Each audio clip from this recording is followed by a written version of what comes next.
दोस्तों, हरियाणा में एक ऐसा तालाब है जिसमें आज भी 200 साल से एक इच्छाधारी नागिन रह रही है, जिसे देखने के लिए लोगों की भीड़ लगी हुई है। दरअसल दोस्तों, हरियाणा के रोहतक गांव में एक अनोखा तालाब है, जहां के बड़े बुजुर्ग बताते हैं कि इस तालाब में 200 साल से एक इच्छाधारी नागिन का वास है। इतना ही नहीं, इस तालाब के पास जाकर जो भी अपनी इच्छा बोलता है तो नागिन उसकी सभी मनोकामनाएं पूरी कर देती है। क्योंकि गांव के कई लोगों के साथ ये चमत्कार हुआ है। उन्हीं लोगों में से एक रामपाल है। दोस्तों, रामपाल जी तो वैसे कानपुर में सरकारी कर्मचारी हैं, परंतु हरियाणा में उनकी पुश्तैनी जमीन है। उनके माँ बाप भी अभी भी हरियाणा में रहते हैं, इसलिए रामपाल साल में एक बार अपने बच्चों के साथ छुट्टियां बिताने और अपने गांव में जरूर आते हैं। एक बार रामपाल जी जून जुलाई के मौसम में अपने गांव आए हुए थे। उनकी एक बेटी और एक 10 साल का बेटा है। उन दिनों उस गांव में 2 से 3 कुछ ऐसे अपहरणकर्ता आए हुए थे जो अमीर दिखने वाले बच्चों का अपहरण कर लेते थे। एक रात जब रामपाल का बेटा पार्क में खेलता है तो खेलता खेलता अपने घर वालों से थोड़ा दूर हुआ। उन अपहरणकर्ताओं को एक अच्छा मौका मिल गया। उन्होंने रामपाल के बेटे का अपहरण कर लिया।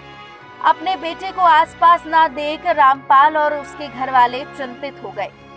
जब काफी देर बाद ढूंढने पर भी रामपाल को कोई सुराग नहीं मिला तो उसकी पत्नी का रो रो कर बुरा हाल हो गया। रामपाल के भी जैसे मानो पैरों तले जमीन खिसक गई हो। अपने बच्चों को ढूंढते ढूंढते रामपाल जी उसी तालाब के पास जा पहुंचे जिस तालाब में इच्छाधारी नागिन रहती है। रामपाल जी ने उस तालाब के बारे में सुना तो था। उस तालाब की ओर देखते हुए बोले, मैंने सुना है यहाँ नागिन तेरा वास है और जो भी तेरे पास आता है तू उसकी जरूर सुनती है।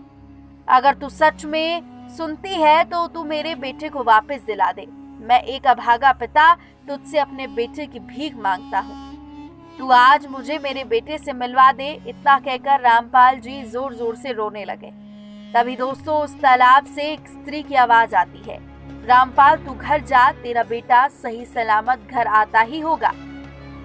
उसके बाद वो आवाज एकदम से गायब हो जाती है।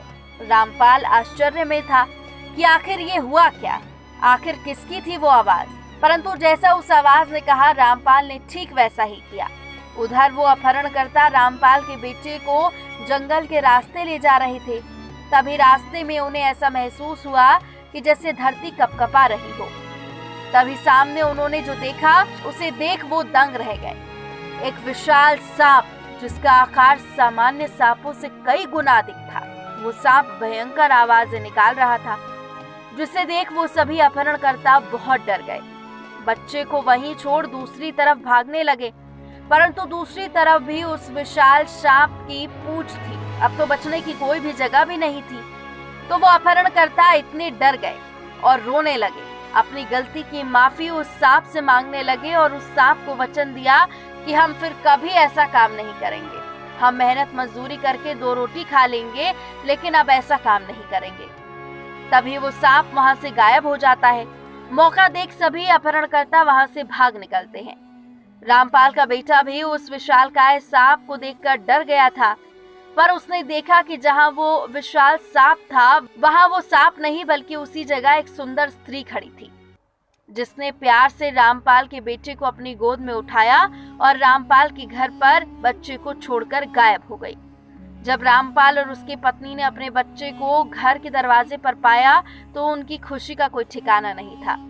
जब रामपाल ने बेटे के मुंह से जंगल में घटी घटना सुनी तो वो समझ गया कि वो स्त्री नहीं बल्कि इच्छाधारी नागिन थी, जिससे मैंने अपने बेटे के लिए गुहार लगाई थी। रामपाल अपने परिवार के साथ उस तालाब के पास गया और उस तालाब में रहने वाली नागिन को धन्यवाद किया। दोस्तों, कहते हैं कि आज भी उस तालाब में वो नागिन रहती है और जो भी अपनी इच्छा उसे बताता है वो नागिन उसे पूरी करती है।